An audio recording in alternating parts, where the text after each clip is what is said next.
Moje meno je Katarína Miroš Baniari a som biologická antropologička a odborníčka na ženské zdravie alebo celkovo menštruačné cykly.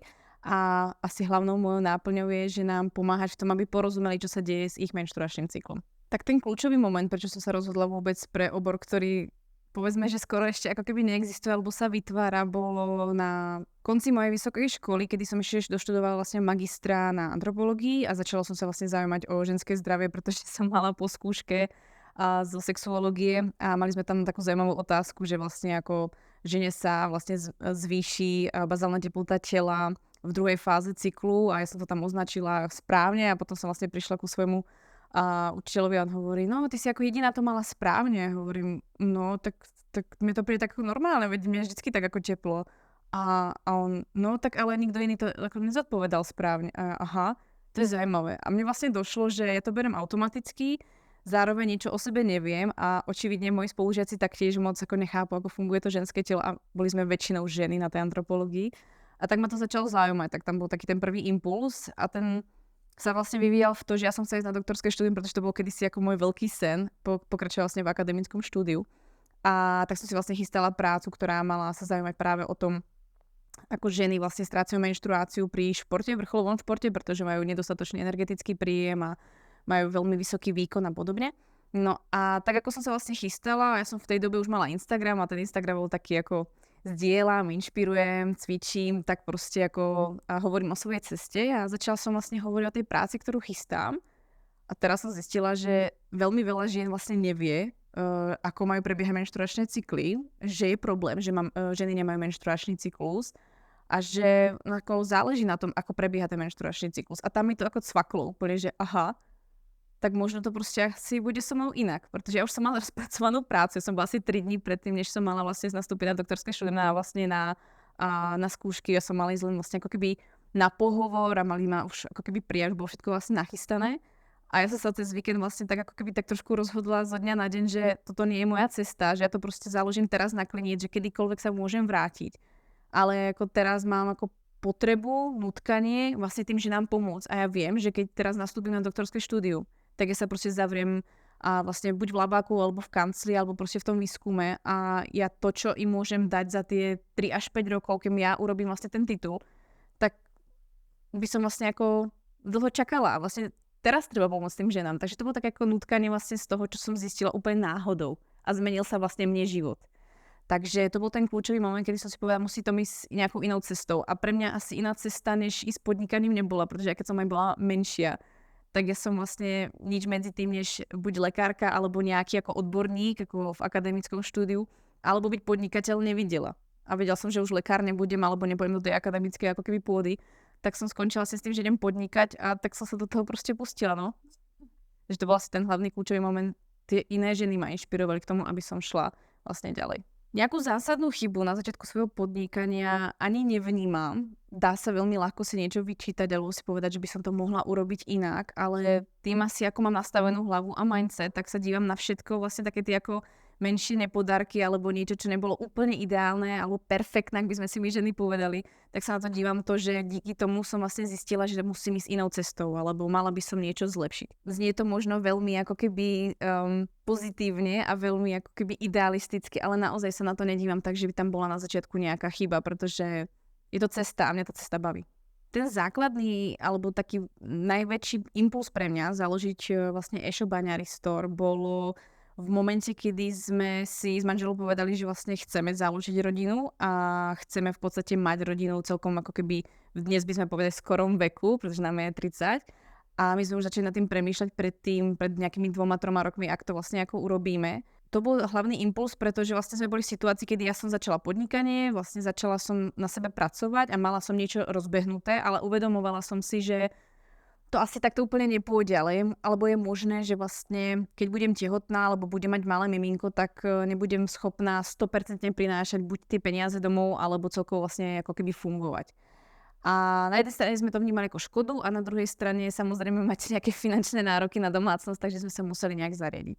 V tej dobe vlastne môj manžel prechádzal veľkou zmenou a to je, že vlastne on je vlastne bývalý vojak profesionálny a rozhodol sa, že nepôjde vlastne touto kariérou ďalej, práve preto, kedy sme sa obidva rozhodli, že nepôjdeme kariérou buď PhD alebo práve ako profesionálneho vojaka, pretože tú kariéru sme obidva mali pekne rozbehnutú, ale keď sme si vlastne zhruba pred tými 5 rokmi povedali, že chceme mať spolu rodinu a vedeli sme, že keď jeden si pôjde na to PhD a druhý si pôjde vlastne buď do zahraničia alebo niekde robiť vlastne ako fakt tú svoju kariéru profesionálneho vojaka, tak to nepôjde dohromady a je veľká šanca, že to nedopadne a nebude rodina. Takže my sme vlastne svoje sny museli tak trošku akoby zahodiť a vlastne sme zistili, že náš hlavný sen je byť spolu a mať tú rodinu.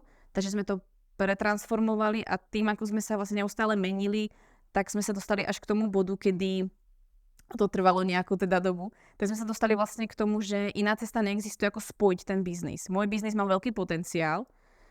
Honza bol, alebo vždycky bol vlastne ako veľký podporovateľ nejakého projektu a rád vlastne niečo zlepšoval, takže konečne sme našli nejakú cestu a rozhodli sme sa, že pôjdeme do e-shopu, pretože ja som veľmi chcela e-shop, chcela som vlastne to, čo som vlastne doteraz robila, tú odbornosť, chcela dať do tej praxe, pretože je krásne ženy vzdelávať a dávať im tie informácie, ale buďme reálne. Vždycky siahnete proste po nejakom doplnku stravy, vždycky siahnete po niečom jednoduchšom alebo niečom, čo tak trošku vás ako keby nakopne, aby ste sa cítili lepšie. To môže byť nejaký vitamín, to môže byť nejaká špeciálna voda alebo čokoľvek. Takže chcela som vlastne priniesť doplnky stravy, ktoré budú s presahom a budú mať ako naozaj význam, ale vedela som, že ja na to nemám kapacitu. O to viac, keď sme chceli do tej rodiny ísť, tak sme to museli nejak ako premyslieť. A vedeli sme, že vlastne keď budeme mať tú rodinu, tak budeme musieť vymyslieť ten cash flow tak, aby nás to neobmedzilo, že ja neprinášam peniaze alebo partner neprináša peniaze a podobne. Takže cieľom e-shopu síce je pomáhať ženám, ale je to veľká pomoc pre nás, pretože tak je pre nás možné ako modernú generáciu vlastne byť doma s rodinou alebo byť vlastne s našimi deťmi a zároveň vlastne ako niečo tvoriť, vyvíjať sa a mať vlastne nejaký finančný príjem. Takže to bol ten hlavný ako nejaký dôvod. A tie hlavné vízie, ktoré asi máme a kam vlastne smerujeme, je dávať ženám vlastne produkty, ktoré skutočne sedia s ich fyziológiou. Pretože čo my vidíme ako problém a o čom hovoríme od začiatku, je, že ženy jedia doplnky stravy alebo celkovo majú prístup k sebe v rámci cvičenia alebo stravovania alebo celkovo životného štýlu dosť nastavený podľa toho, ako fungujú muži, alebo dosť systematicky a nie je v tom práve tá cykličnosť, tá zmena tej fyziológie. Takže my, čo chceme vlastne zmeniť, je priniesť informácia a priniesť vlastne fyzické produkty, ktoré pomôžu ženám to, aby žili viac tak, ako im sedí tá fyziológia. Bez toho, aby si to nejak extra všimli, pretože povedzme si pravdu, každá máte starosti proste so svojím cvičením, so svojou prácou, proste máte rodinu a podobne a to posledné, čo chcete si ešte doľaďovať ten život a myslieť na tie šperky a nemáte častokrát na to čas. Takže my sme tu od toho, aby sme to vymysleli za vás a mohli ste sa o nás oprieť, mať to bezpečie tých expertov za sebou, ktorí vám ukážu takto, keď budeš vlastne k tomu pristupovať, tak budeš žiť naplno ako žena v ženskom tele a dáme ti ako keby ten predpoklad na to, aby si mala zdravé menštruačné cykly do budúcna, pretože to je cesta, kam tí ženy potrebujú ísť, keďže tých cyklov máme v dnešnej dobe veľmi veľa, keďže nemáme 10 detí, väčšina z nás. Za mňa 3 asi najdôležitejšie veci, ktoré by žena o sebe mala vedieť, je to, že sme cyklické a to znamená, a to není nič ako, úplne ako myslené nejak iba ezotericky, ale naozaj naše telo fyziologicky sa každý mesiac počas toho menštruačného cyklu mení. Od prvého momentu, než máme menštruáciu, tak sa neustále mení. A my nie sme proste stabilné každý jeden týždeň alebo každý jeden nejaký ten ako keby úsek podľa toho, aké máte dlhé cykly. Takže prvá vec je určite, že sme cyklické, to znamená meníme sa na fyzickej úrovni, takže máme nejaké prejavy, akože jeden týždeň mám strašne veľa energie a ďalší týždeň som trošku unavenejšia a potrebujem viac spať. A po emočnej stránke, pretože hormóny ovplyvňujú naše emócie alebo náš mozog, tak sú týždne, kedy vlastne sme ako stabilné a sme tak ako viac v mužskej sile a proste stojíme si v tom. A potom prichádza vlastne chvíľa, kedy sme také krehké a naštve nás hocičo a jednoducho horšie zvládame tu, ako keby ten život a príde nám všetko komplikovanejšie. Tak to je asi hlavná vec, ktorá je dôležité si povedať, pretože veľmi veľa žen nepríjma to, že sa menia. Proste očakávame od seba, že by sme každý jeden deň mali byť rovnaké, furt podávať ten istý výkon. Ale to proste u nás žien ako není možné a ten výkon sa rozdeľuje, alebo ten jeden deň, ktorý má muž každý deň k dispozícii, my rozdeľujeme medzi ten jeden vlastne menštruačný cyklus. To je asi to najhlavnejšie, čo by si mali ženy odniesť. A možno asi 2 ďalšie body, ktoré by som k tomu pridala, je, že akékoľvek problémy, symptómy s menštruačným cyklom, ktoré žena zažíva a obmedzuje v živote, tak nie sú normálne. Alebo respektívne sú bežné, ale nie sú normálne, nie sú nemali by sme ich prijímať za to, že takto som sa narodila, je to môj kríž a mala by som vlastne takto s tým ako vydržať a náš ženský život je náročný a musím pretrpieť to, že som žena, tak to je asi niečo, čo by som určite chcela v ženách vlastne zmeniť, pretože to je ako veľmi silné a veľmi veľa generácií to nosí so sebou. No asi tretí bod, ktorý vlastne ma napadá, ktorý by si ženy vlastne ako určite mali vziať, je to, že nám funguje presne taký ten opak, čo si myslíme, že nám funguje. A dávam tomu aký asi veľmi praktický príklad. Pozrite sa na svojho partnera. Váš partner potrebuje sa dobre nájsť, mať dostatok stravy a veľmi často siaha hlavne treba po bielkovinách alebo hlavne naozaj taký tom, ako dá si steak alebo proste dostatok vajíčok. Váš chlap si pravdepodobne pôjde skôr večer lahnúť, takže pôjde spať, spí dostatočne a zároveň si ide treba zacvičiť alebo robiť nejaký šport, kde vlastne naozaj podá ten poriadny výkon alebo pracuje s váhami, namiesto toho, aby šiel behať maratóny alebo proste ako behal nezmyselne dookola. A potom, keď príde ten čas, kedy si fakt oddychnú, tak proste lahne na gauč a vlastne hrá sa hru alebo niečo také a vlastne vypína. A to je presne to, čo my ženy nemáme a musíme si to vlastne vybudovať. A je to dokonalý podľa mňa recept na to, aby sme my ženy žili viac v súlade, pretože väčšinou tá strava je presný ten opak. Pohyb u nás je presný opak, než čo som vlastne popísala. Častokrát je pre nás super, že máme málo spánku a veľmi veľa času, ale pritom nám to nerobí dobre.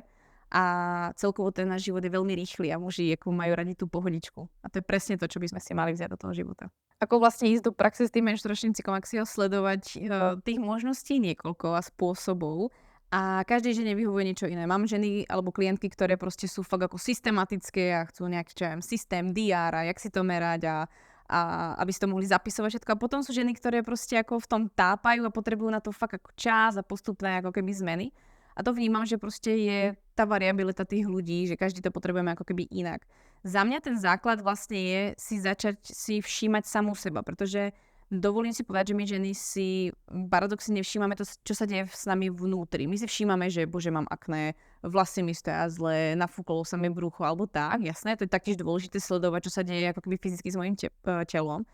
Ale ženy zabúdajú na to si vlastne všimnúť, aha, Ježiš, dneska nemám dobrú náladu, prečo sa to asi deje a čo ja viem, že to môže byť odraz napríklad môjho menštruačného cyklu, alebo proste niečo sa pokazilo a nepracujú s tým. Jednoducho povedia, dneska budem proste naštvaná a s tým idem do toho dňa. Takže ja kde odporúčam začať tak ako všeobecne a plošne je začať si všímať svoje telo, začať si všímať to, čo sa vo mne deje a skúsiť si to treba možno jednou vetou, jedným slovom zapísať každý jeden deň a všimnúť si, že prebehu treba z tých 3 mesiacov prvých, že v tom je nejaký pattern, že sa to nejak ako opakuje.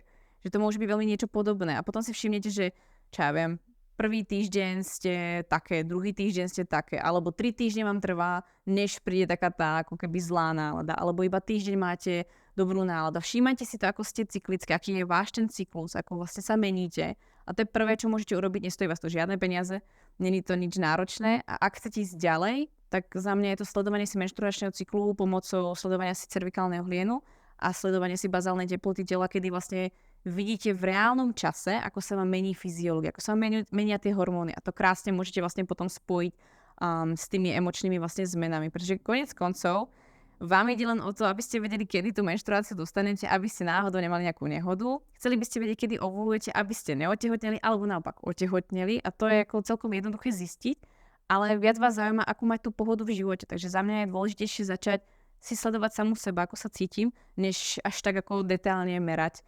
alebo sledovať sa nejak extrémne. Tak v rámci stravovania je tam nejaký pohľad, ktorý mám alebo tak, ale ako, tým, že nie som ako žiadny nutričný terapeut alebo špecialista, tak do tej stravy keď sa minimálne a je to viac tak ako obmena toho životného štýlu a nevnímam, že väčšina žien potrebuje až tak ako keby nejaký klinický prístup, ale sú to fakt ako také drobnosti. A ja vidím vlastne najčastejšie, čo ženy robia je to, že a to je asi prirodzené.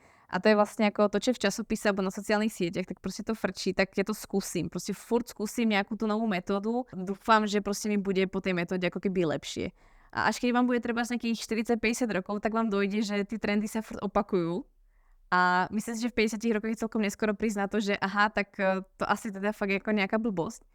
Takže nedajte sa chytiť na tieto trendy, ktoré neustále sú, pretože hľadovanie bolo taktiež trendy pred nejakými 30 aj 50 rokmi. Určité diety boli proste trendy. A ono sa to neustále opakuje a fakt ako furt to skúšajú na vás, alebo na nás všetky. A mužov taktiež, nebojte sa, oni v tom nie sú úplne nevinne.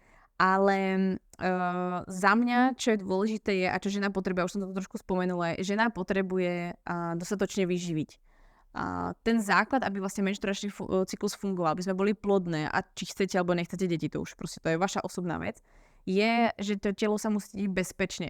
A ženské telo je nastavené tak, že pokiaľ nemá dostatok stravy, nemá dostatok mikronutrientov, makronutrientov, alebo proste je v nejakom nepríjemnom vlastne ako keby hľadovaní a nejakom tom strese z toho, že tam ako keby tej energie nie je dostatok, tak začne vlastne reagovať úplne inak než u mužov. Muži, čo ja začnú treba zhadzovať tú hmotnosť, alebo sa cítia lepšie, majú proste ako lepšie zmysly. My proste sme unavené, chce sa nám spať, prestane nám ten ako keby, keď to tak poviem všeobecne metabolizmus a vysoko to trávenie vám proste prestane tak dobre fungovať, máte pocit, že naberáte pomaly len z toho, že sa pozriete na vodu a podobne. A to je presne ten efekt toho, že my fungujeme inak a to stačí pochopiť, že vlastne to, čo nám predávajú, nefunguje moc na nás ženy, paradoxne. Takže to je asi hlavné, že ženy častokrát hľadujú a nerobí im to dobre, dietu a vlastne snažia sa jesť pod svoj kalorický príjem alebo ten kalorický vlastne nejaký ten ako tú hranicu, ktorú vlastne to telo potrebuje. Ja to hovorím vždy klientkám tak, že predstav si, že proste ležíš v nemocnici, si v kóme, ani nehýbeš vlastne ako viečkami, ničím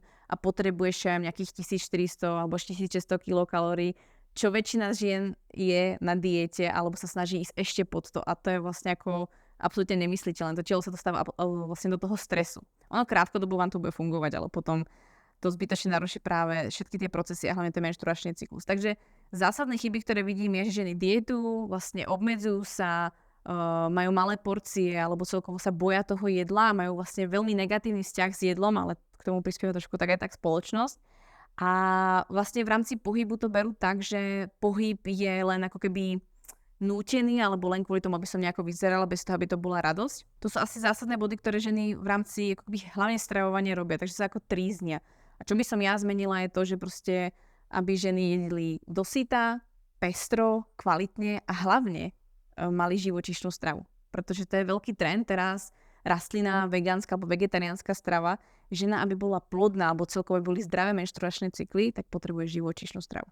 Čo by muži mali vedieť o nás ženách, je celkom zaujímavá otázka. Ja to vnímam tak, že moderný alebo teraz vlastne generácia mužov, ktorá by som povedala ako na tom svojom vrchole, alebo sú tu s nami a sú niekde medzi tým 20. a 40. rokom, sú dosť osvietení a veľmi sa snažia, aby sa o nás starali a robili vlastne ako niečo iné, čo videli možno doma. A myslím si, že sú na nás oveľa ohľaduplnejšie, než boli kedysi, ale tým nechcem zastávať všetkých, pretože samozrejme nájdeme aj výnimky, ktoré proste ešte potrebujú trošku ako keby dovysvetliť, čo potrebujeme my ženy a nejakú tú poriadnu bichlu si naštudovať, aby vlastne vedeli, ako na nás reagovať. Ale vo všeobecnosti, čo sa snažím vždy mužom ako keby poradiť, alebo my sme sa snažili s Honzom vlastne natočiť taký krátky podcast na to, aby vlastne ako tak pochopili, ako my premýšľame a ako to Honza vidí, tak sme sa to snažili dať ako keby dohromady. A prišli sme vlastne na to, že celé to troskotá na komunikácii. A to je to, že akokoľvek môžem byť aj ja osvietená, tak u nás doma to je tak asi, že pokiaľ ja nekomunikujem, ale vlastne sa šprajcnem a proste nebudem rozprávať a ja neviem, čo mi je a budem sa tváriť, že nič mi nie je, tak sa nikam nepohneme. Takže ako ja vnímam, že, a chcem to teraz vlastne otočiť o to viac, keď som žena, otočiť to vlastne na nás, že proste my ženy si musíme vstúpiť do toho, aby sme si viac komunikovali svoje potreby a proste povedali, vieš čo, je mi zle, není mi dobre, potrebujem niečo zmeniť, potrebujem tú čokoládu, alebo poslať mu tú SMS-ku, ja mám dneska menštruáciu, niečo by som potrebovala, alebo mu poslať nejaký signál, pretože oni sa fakt snažia, ale čím dlhšie sme spolu, tak vidím, že proste ako tam sú nejaké klapky, kedy vlastne tam nedovidia všetko, čo my máme. Ja hovorím, že my ženy máme v hlave také tie šuflíky, ktoré furt vyťahujeme a furt tam niečo ako prebieha a ten chlap vytarí jeden šuflík, zavrie. A znova otvorí, zavrie. A on proste nepremýšľa, že ja premýšľam nad tým, či som zbalila dieťa a je nachystané jedlo a či je pustený robot, ale on premýšľa, aha, mali by sme sa zbaliť a ísť do Prahy. Hej, a že tam vlastne nie sú tie procesy. Takže i pri tej napríklad menštruácii, alebo to, čo vlastne by muži mali o nás ženách vedieť je, áno, meníme sa vám, máte doma proste 4 ženské zhruba, čože je podľa mňa fajn, pokiaľ vlastne tá každá ženská je niečím zaujímavá, ale musíte si to trošku osvojiť. A jediné čo, tak majte trpezlivosť vlastne s tým, aby ste s tou partnerkou začali viac komunikovať. Skúste nájsť spôsob, ako s ňou komunikovať, pretože pokiaľ vy nezačnete s ňou komunikovať, alebo nebude tam ten rozhovor, tak vy z nej nič nedostanete a vlastne nebudete vedieť, ako reagovať. A myslím si, že muži majú takú ako fakt zaujímavú vlastnosť, kedy dokážu vidieť ten pattern v nás. Takže môj partner už zhruba vie, už sa pozrie iba na mňa a hovorí, ty si už pred menštruáciou, to už je niečo divné. A ja som z toho vždycky úplne ako, že jak to, ja nič nevidím. A on to vlastne ako vycíti, takže vy to v sebe máte. Vy viete zhruba, kde sa nachádzame.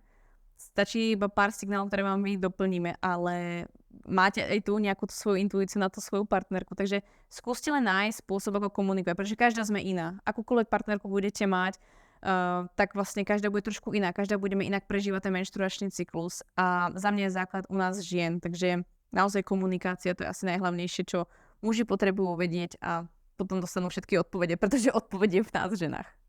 Čo ma najviac motivuje k mojej práci alebo ako vôbec, že podnikám, mňa baví tá pestrosť, tá hravosť a to, že sa neustále niečo deje a hlavne môžem tvoriť. Ja som ako dosť tvorivý. Asi sme každý tvorivý, ale ako dosť mám potrebu tvoriť a vytvárať nejaké ako keby možnosti alebo nejaké projekty. A zároveň mám pocit, že ten život žijem naplno, pretože ja som asi prirodzene niekde cítila, že sa neustále mením alebo niečo sa vo mne deje a ja nedokážem byť furt na jednom mieste v určitom ako keby slova zmysle a hlavne ako keby z toho pohľadu osobného rozvoja. Vlastne podnikanie pre mňa je najlepší osobný rozvoj, ktorý môžem zažívať, pretože to je neustále vás niečo tam ako niečo musíte riešiť.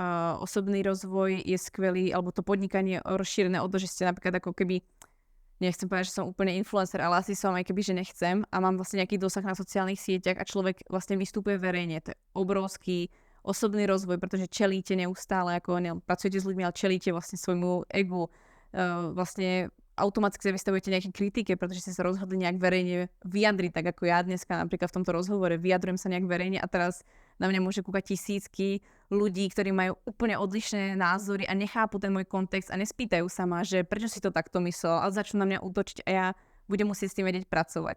A vlastne si celkovo ako hovorím, že prečo to robím a prečo si radšej ako nenájdem treba prácu, kde by som mala kľud a naučené, alebo že by som vedela, že robím presne tie isté veci, je to, že ja tak nedokážem byť proste iba v tej jednej veci. Ja potrebujem furt tvoriť a niekde utekám a tak. Takže a neviem si predstaviť, že by som ráno vstala a šla do práce a odišla z tej práce. Mňa tá škola napríklad strašne ako mučila v tom, keď som musela byť dlho v škole. Takže mňa vyhovovalo, keď som študovala aj 2 školy zároveň. Pretože raz som cez deň išla na takú fakultu, menili sa mi predmety a vlastne bola tam v tom tá hravosť a mohla som si neustále vybrať takú bombonieru. Takže naozaj berem to ako že ten život má byť hravý a to je vlastne ten môj životný štýl. Tak nejaký ten balans alebo rovnováha vo svojom osobnom i pracovnom živote alebo celkovo vo svojom živote. Snažila som sa dosť dlho, pretože všetci o tom hovoria o nejakom work-life balance. A v momente, kedy som sa vlastne stala maminou, čo je to čerstvé, je to pár mesiacov, tak som si uvedomila, že niečo také ako skutočne neexistuje. Ja som sa o to fakt tak snažila, až som si uvedomila, že to ako nejde a funguje to tak, že ten work-life balance nejde v rámci jedného dňa, nejde to ani v rámci jedného cyklu, ale proste zasahujú vám do toho vlastne faktory, ktoré nie vždy ovplyvníte. Takže občas je proste sezóna alebo obdobie, ktoré proste trvá dlhšie než mesiac, dlhšie než týždeň, dlhšie než nejakú dobu, čo potrebujete a to musíte potom vyrovnať. Niekto proste maká celý rok a ide na 2 dovolenky a niekto potrebuje makať 5 dní a má 2 dní voľna v týždni. A u mňa to je tak, že naučila som sa dostatočne počúvať to svoje telo a sledovať jeho signály a zároveň sa mu snažím čo najviac pomôcť, keď je ťažká chvíľa alebo keď je náročné obdobie. Takže pre mňa ten work-life balance je po malých kúskach to trošku kalibrovať počas dňa, ale zároveň si nerobiť z toho hlavu, že to proste nie každý deň dokonalé alebo každý týždeň dokonalé, pretože niekedy sú víkendy, kedy pracujeme, proste to je podnikanie.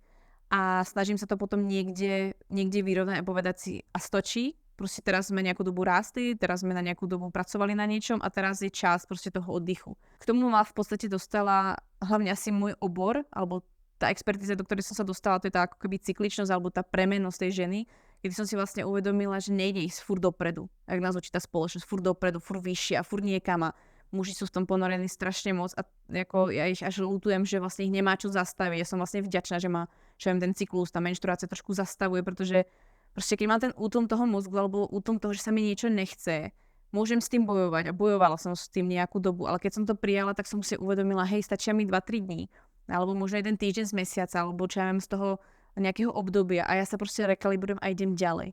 A pokiaľ nie ste vrcholoví športovci, tak málo kde si môžete uvedomiť, že tá regenerácia je rovnako dôležitá, ba niekedy dôležitejšia než to, keď robíte ten tréning alebo tú záťaž, aby ste sa pripravili na tú nejakú, na ten nejaký vyšší výkon, na tú nejakú súťaž, na ktorú idete. Takže není tam na to priestor a ja som rada, že som to nemusela vrcholovým športom zistiť alebo nejakým iným spôsobom, ale mohla som to zistiť postupne v rámci svojho života. Aj teraz, keď som si vlastne dala po pôrode nejakú dobu ako pauzu od práce a zmenila som to, tak som videla, že som neskutočne ako doberala tie baterky a ja som síce veľmi skoro ešte po pôrode a mnohé ženy proste sa necítia po 3 rokoch dobre. Ja som vlastne teraz 8 mesiacov necelých po pôrode a ja som v práci naspäť a cítim sa o mnoho lepšie než predtým, než som vôbec čakala dieťa, pretože mám pocit, že som v tej svojej sile, pretože som si dovolila proste stiahnuť sa a oddychnúť si.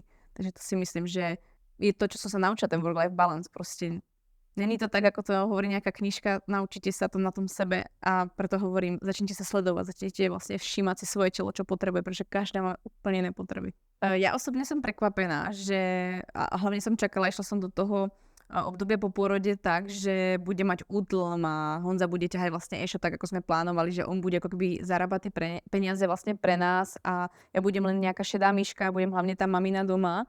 A pretože som s tým nejak počítala, že to asi tak má byť, tak asi pre mňa to najväčšie prekvapenie bolo, že som dokázala celkom rýchlo sa ako keby vrátiť do práce s tým, že ja som chcela a videla som, že mi to veľmi pomáha po mentálnej stránke a že som bola veľmi svižná a vidím to, že vlastne ako nie je to náročné obdobie a s tým sa vlastne spája to, že my sme si to neplánovali vydať produkty, neplánovali sme nejaké zmeny vo firme, ale dá sa povedať, že ani nie 3 mesiace vlastne po pôrode prichádzali už prvé nejaké nástrely toho, že sa začne veľmi veľa vecí diať a dá sa povedať, že rok, ktorý som čakala, že bude úplne ako tichý a útlm pre mňa, tak bude zrejme ako jedným z najväčších a najrozšírenejších rokov vlastne ako keby pre mňa a pre našu vlastne firmu, pre celé Baňári, pretože nielen, že sa nám podarilo konečne dať dohromady ten tím tak, že máme skvelých expertov a odborníkov vlastne v našom tíme, ktorí mi pomáhajú v tom, aby ženy mohli viac pochopiť tie svoje cykly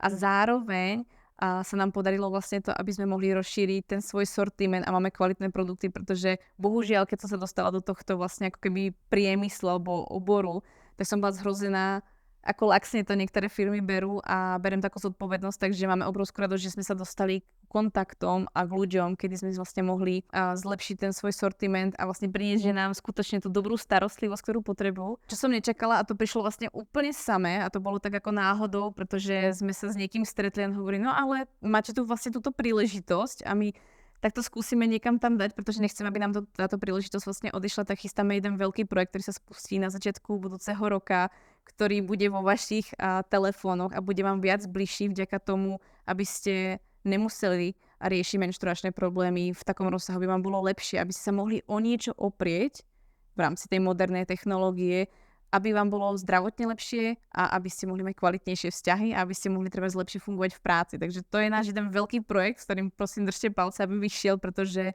vnímame, že to je obrovský ako potenciál preto, aby ženy mohli mať kvalitnejší život. A to je v podstate cieľ Baňári, aby ženy mohli žiť naplno a mohli využiť ten svoj potenciál. Nech sa vyberú akýmkoľvek smerom v živote.